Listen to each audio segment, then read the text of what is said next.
우연히 간 자리가 굉장히 경치가 아름다운 곳이다. 그러면 기분 되게 좋고요.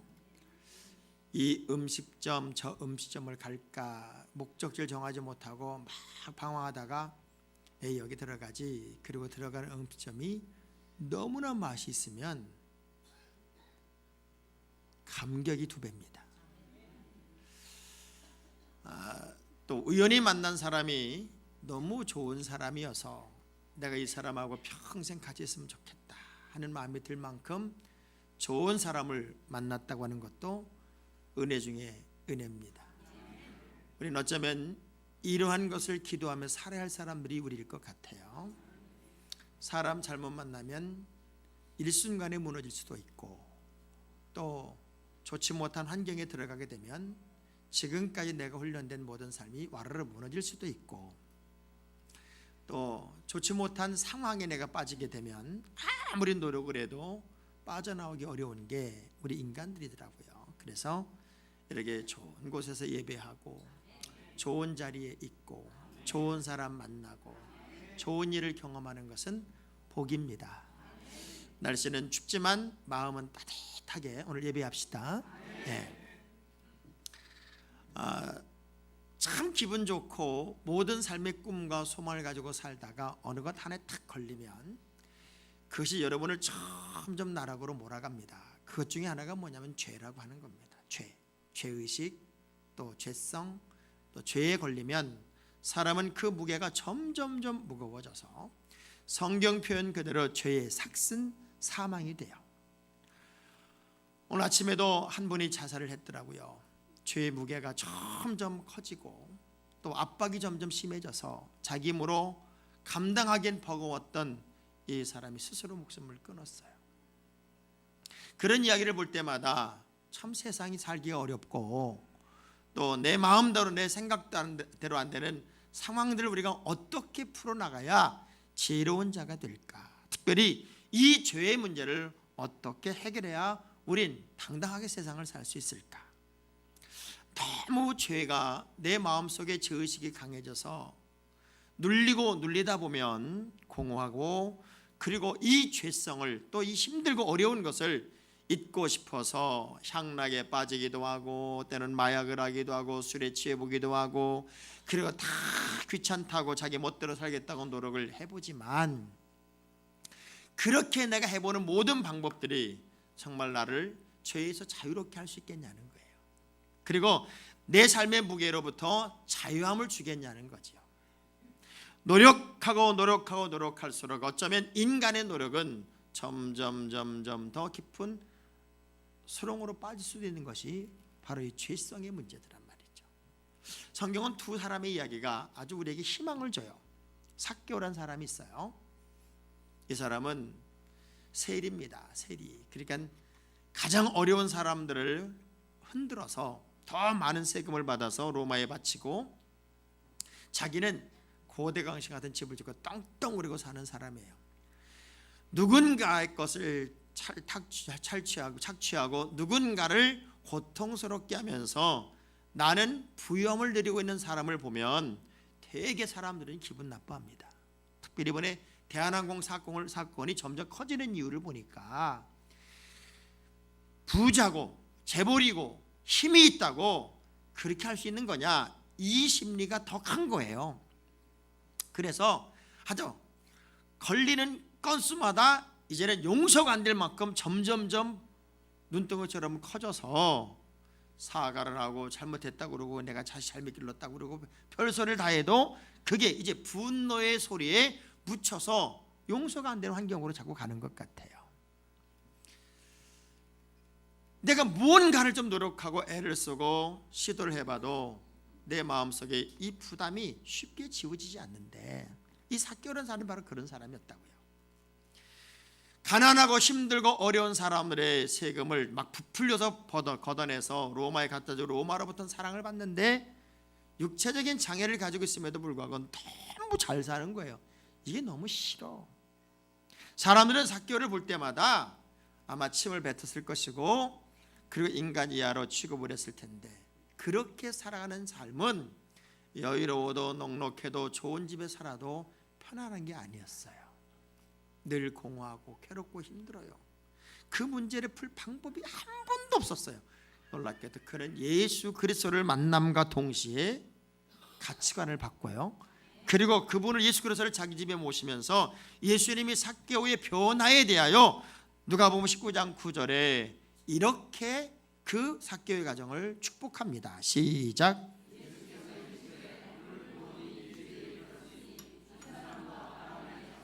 자, 모든 사람이 멸시하고 모든 사람이 저건 틀렸어, 저건 아니야, 저건 나쁜 놈이라고 손가락질했던 그 삭개오가 인생의 가치관을 바꾸고 예수 그리스도의 사람으로 쑥 들어오니까 이 사람이야말로 아브라함의 자손이고 오늘 구원이 이 집에 이르렀다는 거예요. 수가서 우물가의 여인은 인생에 만족이 없어요. 그래서 이 남자도 바꿔보고 저 남자도 바꾸고 신랑을 5명이나 확확 바꿔. 제주도 좋은 여자예요. 아마 이쁘게 생겼나 봐. 그러니까 남자를 자기 마음대로 바꾸는 거죠. 이 남자 싫으면 저 남자 버리고 또 없고. 근데 예수님을 만났을 때 이 여자에게 너 만족 없지? 만족이 없어요. 기쁨이 없는 거예요. 예수 그리스도를 만나고 이 여자는요, 요한복음 4장 29절 30절 말씀 보니까 예수님을 막 자랑하고 물덩이를 집어던지고 동네 사람에게 나와서 봐라, 내가 메시아 예수를 만났다, 그분을 만났더니 내 죄의식은 사라졌고 나 이렇게 기쁘다 즐겁다 행복하다 노래를 부르고 있단 말이에요. 뭐가 있길래, 뭐가 예수님에겐 뭐가 있길래, 여러분이 예수를 믿는다는 게 무슨 차이길래 이런 가치관의 변화가 일어날 수 있을까? 성탄을 준비하면서 오늘 제가 두 번째 말씀의 제목을 예수라 하라. 예수님께서 천사에게 가서 네가 처녀로 잉태해서 아기를 낳을 텐데 그 아기 이름을 예수라고 해라.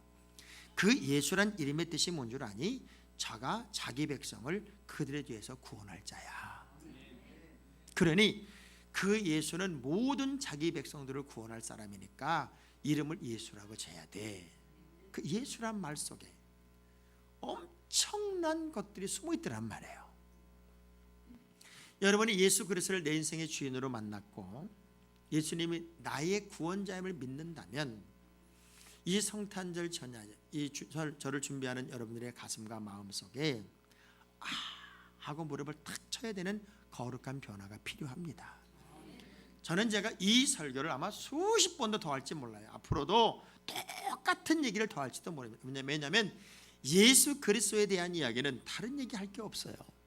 예수는 독생자고 예수는 구원자고 예수는 십자가의 사랑을 주신 분이고 예수는 하나님의 아들이고 다른 어떤 미사유가 필요하지 않더란 말이죠. 그럼 예수를 본질적으로 만났다는 게 어떤 의미고 왜 예수라고 하라고 그랬냐면 우리 예수 그리스도를 온전히 만난 사람들은 구원의 자녀가 돼요.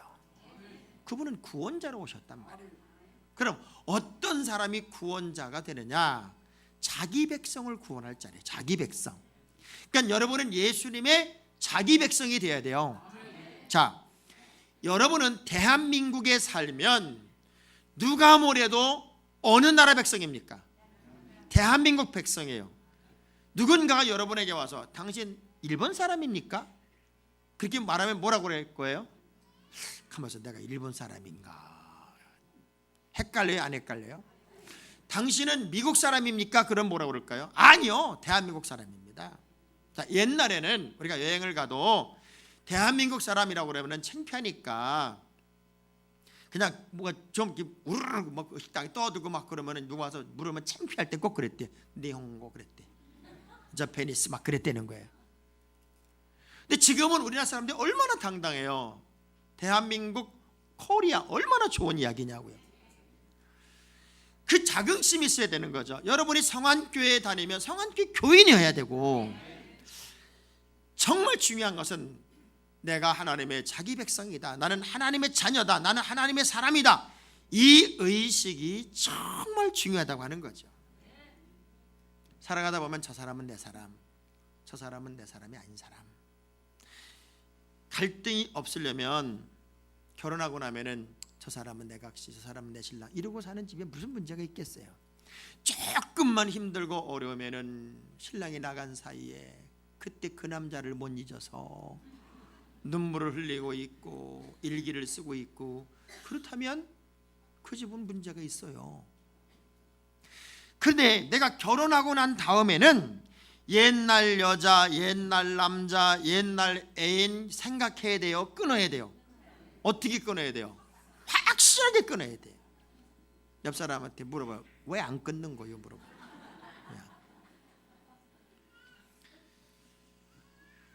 마태복음 6장 24절의 말씀을 보면 우리 예수님이 단호하게 요청하는 게 있어요. 시작.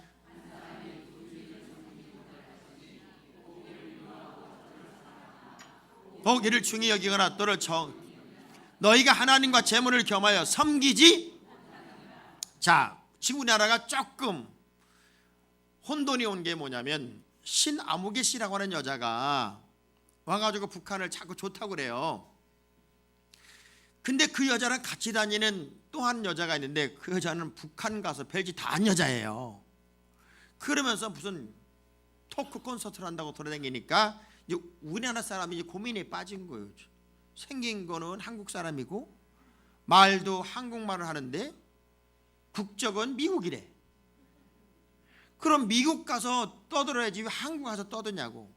근데 미국 시민권자이기 때문에 건드리지를 못하는 거예요, 쉽게. 근데 만일 내가 미국 가가지고 미국 나쁘다고 그러고 막 돌아다니면 미국에서 나를 가만둘까?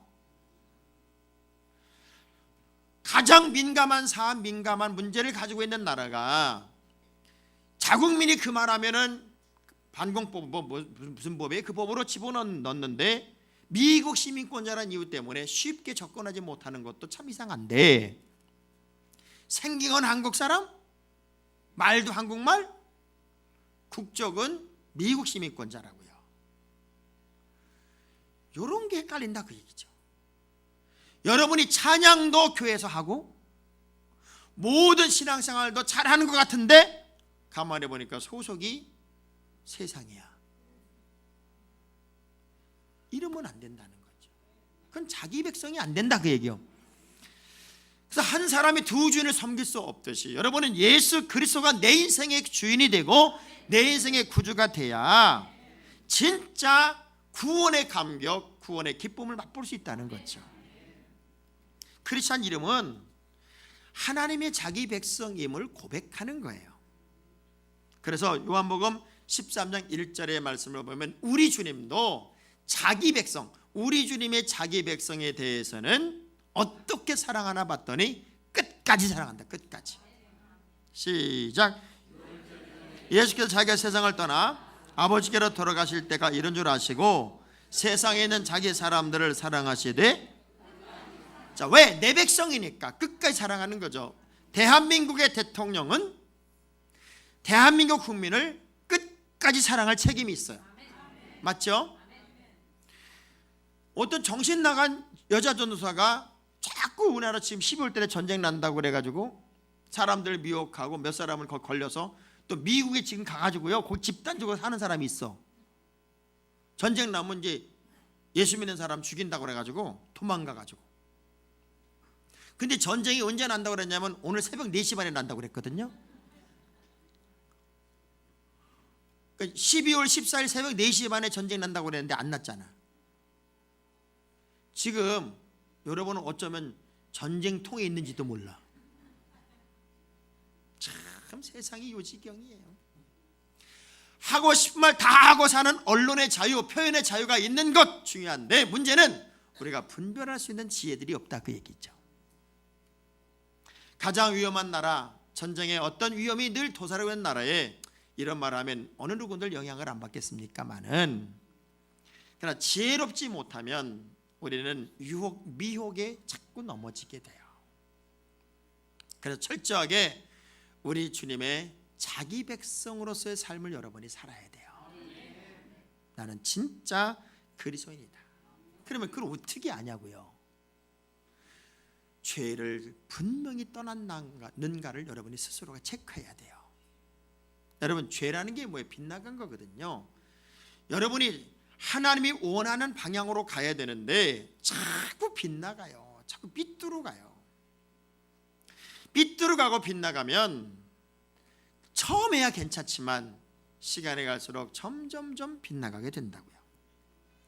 예수의 사람으로 길을 가지 않고 하나님의 사람으로 길을 가지 않고 정말 끊임없이 그 죄의 문제들이 빗나가고 있단 말이에요. 여러분의 삶을 흔들고 있다고 하는 거죠. 어떤 사람이 무덤가를 이렇게 지나는데 독특한 묘비명이 하나 있어요. 묘비명. 그래서 그 묘비를 보면서 제자리 얼음장처럼 설 수밖에 없었어요. 거기 뭐라고 써있냐면 이렇게 써있어요. 이렇게 서서 묘비명을 보고 있는데 정면의 묘비에 이런 글이 써있는 거예요. 나도 전에는 당신처럼 그 자리에 서 있었다오. 나도 전에는 당신처럼 그 자리에 서 있었다오. 야, 그걸 읽는데 한 발짝도 못 움직이겠더라는 거예요. 그래서 이 무덤이 도대체 어떤 무덤인가 그렇게 돌아보는데 뒤를 돌아보니까 당신도 죽을 준비가 필요합니다. 여러분, 우리는 유한한 존재예요. 묘비 앞에 서면 맞죠? 나도 언젠간 그 자리에 서 있던 사람이 거기 들어가 있는 거더라고. 영원히 사는 것 아니고 무한대의 삶을 사는 것 아니고 이 땅에서의 삶이라고 하는 것은 언제나 한계가 있어서 하나님이 원하는 목표점을 우리 주님이 정해줬단 말이에요. 그 목표점으로 바로 가고 온전히 갈 때 여러분에게 내일 있고 미래가 있어요. 근데 자꾸 빗나가면 그 빗나가는 것이 스스로 정당화될 수 있단 말이죠. 때가 되면 나의 위치가 있고 시간이 지나면 나의 자리가 있더라고요. 저는 하나 나이가 들어간다는 걸 느끼는 게 언제부턴가 저를 바라보는 시선이 달라져요. 바깥에 나가도 예전에는 참 어리게 보고 쉽게 보더니 내가 그렇게 이제 어렵대. 그렇게 나랑 같이 있던 사람들이, 물론 우리 교회들은 날 별로 안 어려워해요. 이제 밖에 나가서 새로운 사람 만나고 처음 사람을 만나면 그만큼 권위가 이렇게 올라가 있더란 말이에요. 내 스스로가 만들려고 한 것도 아닌데, 저는 여러분들이요, 하나님이 원하는 자리에 바로 서 있는가에 대해서 언제나 스스로를 조절할 수 있었으면 좋겠어요. 목사님, 나는 죄인이에요. 여전히 맞아요. 여러분은 죄인이에요. 왜 그러냐면 의인인데 자꾸 죄인처럼 여겨져요. 원죄란 원죄를 안고 세상에 태어나요. 그런데 그 원죄를 예수 그리스도가 죽음으로 말미암아 하나님과 나의 관계가 끊어졌던 것을 해결해 주셨어요. 그래서 여러분은 그래서 죄인이었으나 원죄로서는 의인이 됐다고요. 문제는 의인이면 의인으로 살아야 되는데, 의인은 거짓말도 하지 마라, 의인은 뭐 범죄하지 마라 쭉 있는데 내가 그렇게 못 사니까 살다 보면 자범죄라는 죄를 져요. 때로는 거짓말도 하고 또 사기도 치고 사람에게 어떤 해코지도 하고, 이런 그런 민법, 형법, 이런 세상적인 법은 그 법이 주는 형벌을 통해서 죄를 씻음받아요. 신앙적인 모든 죄는 하나님께 이제 의인된 이후부터는 회개한 이후에 용서를 받아요. 그러니까 여러분이 정말 의인이란 사실을 알고 내가 죄인이 아니고 의인입니다라는 신앙의 고백을 하게 되면 그 순간부터는 의인답게 살아야 되고, 내가 의인답게 못 살게 되어 자꾸 죄를 졌다면 하나님 앞에 날마다 회개하고 죄의 씻음을 받아야 되고, 세상 법에 저촉되는 사기를 치거나 강도를 하거나 덕질해서 세상 법에 들켰으면 그 법이 정한 형법의 벌을 치르고 나와야 그 죄가 해결되는 거랑 똑같다, 그 얘기예요. 그러면 여러분이 그리스도 안에서 의인으로 살면서 사기를 쳐야 돼요, 안 돼요? 감옥을 가야 돼요, 안 가야 돼요? 그럼 그런 거와 여러분은 관계가 없어야 되잖아요. 그러니까 그런 문제는 관계가 없어요. 근데 내가 내면 속에서 신앙적으로 짓는 범죄들이 있어요. 미워하고 시기하고 질투하고, 이런 부분들은 날마다 바울처럼 쳐서 복종시키고 날마다 죽는 심정으로 뭐 해야 돼요? 회개해야 된다고. 그런 회개는 주님이 용서하신다는 거예요. 그리고 회개하고 또 해야 돼요, 안 해야 돼요? 안 해야 되잖아요. 근데 또 하잖아요. 그럼 어떻게 회개해야 돼요? 더 세게 회개해야 돼요. 왜? 저는 이렇게 생각을 하는 거예요. 여러분이 죄 씻음 받아서 죄인이어서 의인 되었다는 것은 새 옷을 입은 거예요. 하얀 새 옷을 입은 거예요. 그래서 맑고 깨끗한 영혼으로 주님 앞에 섰어요. 근데 세상을 살다 보니까 이런저런 때가 묻어요. 때가 묻으니까 이 때를 그냥 두면 창피하잖아요. 그래서 주님 앞에 설 때는 이 옷을 깨끗이 빨아. 그 빠는 게 뭐예요? 회개예요. 깨끗이 빨아서 싹 타려서 새 옷을 입고 주님 앞에 가야지. 그게 날마다 회개하는 거라고. 그래서 분명하게 여러분이 죄로부터 씻음 받고 죄로부터 자유하면 그게 구원의 기쁨이 된다는 거죠. 아멘. 자, 로마서 8장 2절의 말씀을 보면 우리가 이 죄사함 받았다, 또 죄로부터 씻음 받았다, 그릇 해방됐다. 그게 무엇을 통해서 해방됐느냐? 시작. 이는 그리스도 예수 안에 있는 생명의 성령의 법이 죄와 예수 안에 들어와서 이제는 영적인 성장이 일어난 다음에는 완벽한 해방이 일어났다, 그 얘기죠.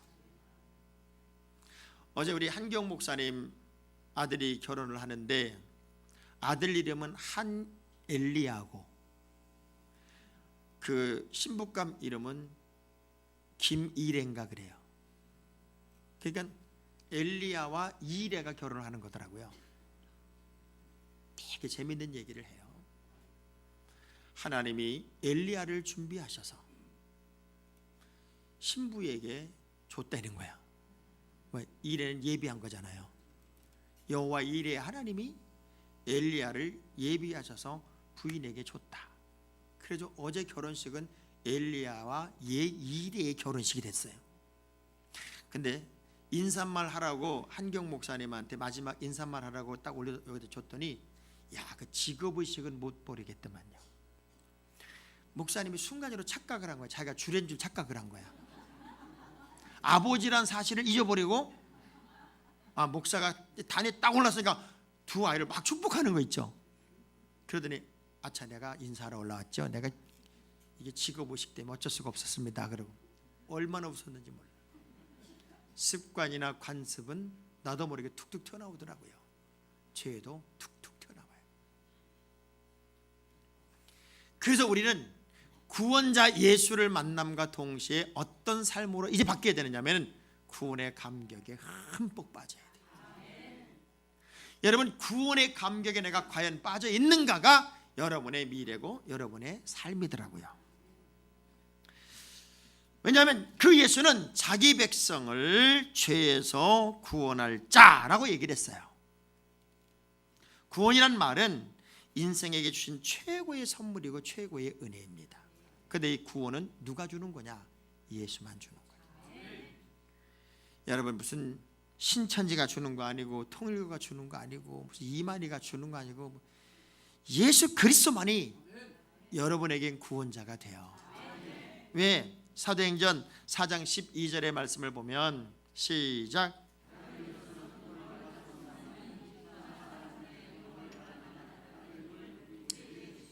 천하 어떤 사람에게도 구원 얻을 만한 다른 이름을 준 적이 없어요. 예수만이 구원이고 예수만이 기쁨이고 예수만이 해방이란 말이에요. 예수 그리스도를 믿음으로만 구원받고 예수 그리스도를 믿음으로만 여러분은 구원의 감격에 빠진단 말이죠. 자, 여쭤볼게요. 물에 빠져서 허우적거렸는데 극적으로 구원받았어요. 그러면 여러분은 뭐라고 표현해요? 아이씨, 왜 구원해 주는 거야 진짜. 그럴까요? 감격에 춤을 추고 뛸까요? 본인뿐만 아니라 본인의 모든 가족이 구원받은 것에 대해서 춤추고 뛸 겁니다. 극적으로 구출받았다. 이거는요, 개인뿐만 아니라 모든 인생들에게 기쁨이에요. 여러분이 예수를 믿은 것은 지옥불에서 구원받은 거예요. 지옥에서 천국으로 옮겨진 거라고요. 이거는 엄청난 거죠. 자, 그러면 예를 들면 여러분이 어느 집을 이사를 갔는데 집을 이렇게 수리하다 보니까 금괴가 100개가 있어요. 지금 모든 분들이 지금 방방을 뒤지고 있을지도 몰라요. 지금 어느 구석인가 옛날에 살던 사람이 혹시 여기다 뭘 숨겨놓은 건 없을까? 자, 그래서 그 금괴를 발견했다. 좋을까요? 안 좋을까요? 100몇 개가 있었던 건가요? 야, 그게 이제 나중에 집 남은 게 40몇 개가 남았는데 이 사람이 무지하게 돈이 많았던 사람이더만요. 근데 그게 발견돼 가지고 이제 원주인을 줘야 되는데 기가 막힌 건 아내가 4명이요.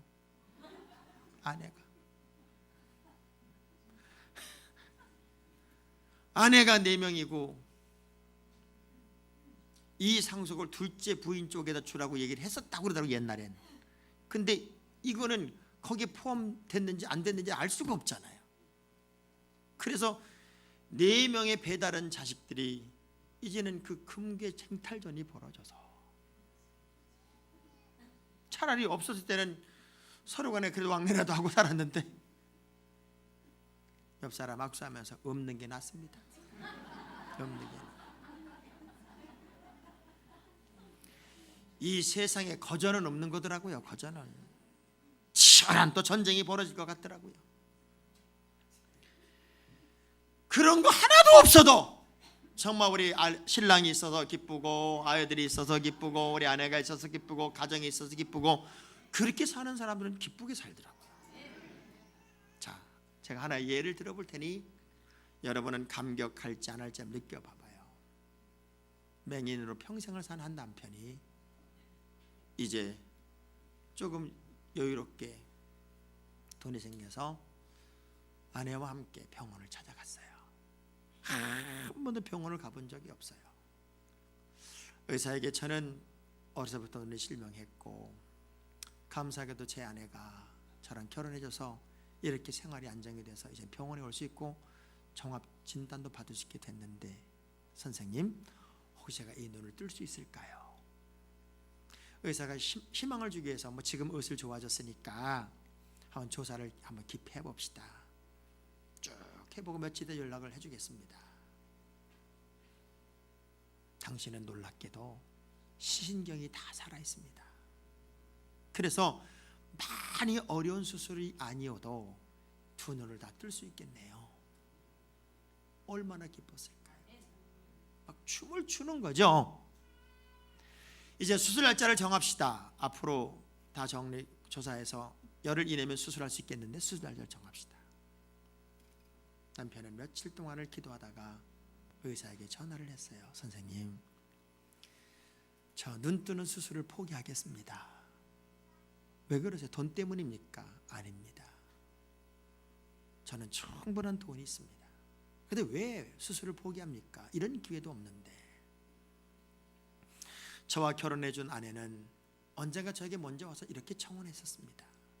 절망과 좌절에 빠져있던 나에게 내가 당신과 결혼해도 되겠습니까? 나같이 앞을 못 보는 이 남자에게 당신은 왜 당신 일생을 맡기려고 합니까? 왜 결혼하려고 합니까? 내가 당신을 책임질 수 없는데요. 아니요, 당신의 눈이 되어줄 수 있답니다. 저는.